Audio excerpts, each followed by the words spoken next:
established great centers of knowledge in Baghdad, Cordoba, Samarkand, and Delhi, preserved and expanded Greek, Roman, and ancient sciences. Science technology. Introduced algebra and advanced mathematics, al-Khwarizmi. Progressed in astronomy, navigation, and time measurement. In medicine, works of Ibn Sina and al-Razi were taught in Europe for centuries. Architecture arts. Masterpieces like the Mosque of Cordoba, the Taj Mahal, and various forts, bridges, and madrasas enriched world heritage. Philosophy literature. Thinkers like Imam Ghazali, Ibn Rushd, and Ibn Khaldun contributed to philosophy, sociology, and historiography.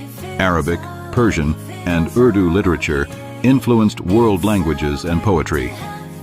Spirituality ethics.